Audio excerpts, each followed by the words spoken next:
Tu te demandes pourquoi tu as l'impression que l'argent te glisse entre les doigts, comme si quelque chose te bloquait financièrement?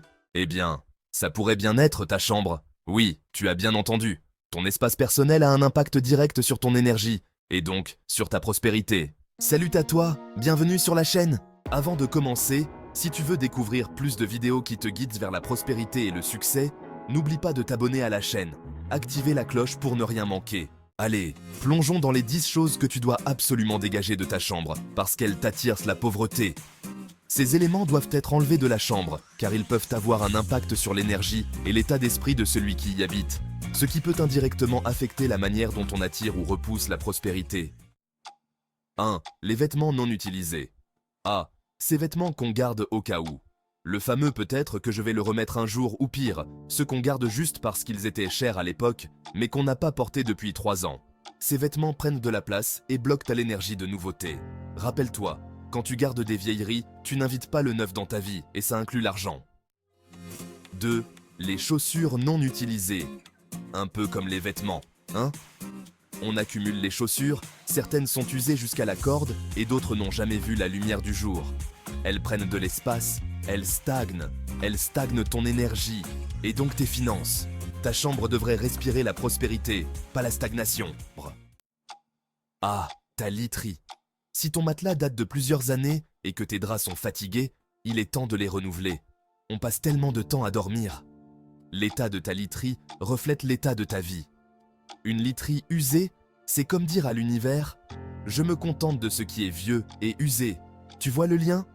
Repose-toi dans des draps qui respirent l'abondance, et ton esprit fera de même. On a tous ce petit coin ou cette étagère remplie d'objets qu'on ne touche jamais. Qu'on se le dise, plus c'est encombré, plus ça bloque l'énergie positive. C'est comme si ta chambre était un barrage à la circulation de l'abondance. Donc lève-toi, fais un tour et demande-toi « Est-ce que j'ai vraiment besoin de tout ça ?» Si la réponse est non, dis adieu à l'excès. Les choix décoratifs peuvent être des aspirateurs à énergie. Les couleurs sombres, les motifs trop agressifs ou trop démodés peuvent affecter ton moral et donc tes finances. Une chambre doit respirer la sérénité et l'harmonie. Tu n'as pas besoin de la transformer en showroom, mais un petit ajustement de la déco peut faire toute la différence. Et n'oublie pas, une chambre qui te rend heureux te rend aussi riche. Un meuble qui grince ou qui est bancal peut te distraire sans même que tu t'en rendes compte. Et tu sais quoi? Ce meuble qui a survécu à 2 déménagements et une inondation, il peut aussi être responsable du grincement de ta prospérité. Pense à renouveler ou à rénover au moins. Il ne s'agit pas seulement de vieux meubles, mais aussi de leur propreté.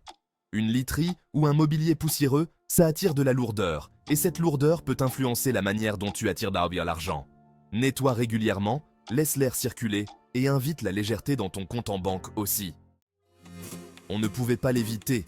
Un espace désordonné, c'est une vie désordonnée. Et une vie désordonnée attire, eh bien, pas la richesse, c'est sûr. Un petit effort chaque jour pour ranger, organiser, et voilà, tu libères l'espace pour que l'énergie de la richesse circule librement. Et je ne parle pas seulement de ranger à la va-vite sous le lit, hein? Alors là, ça peut surprendre, mais trop de photos de souvenirs peuvent aussi te maintenir dans le passé. C'est bien de garder des souvenirs, mais si ta chambre ressemble à un musée de ta vie passée, tu pourrais bien être bloqué dans cette époque, y compris financièrement.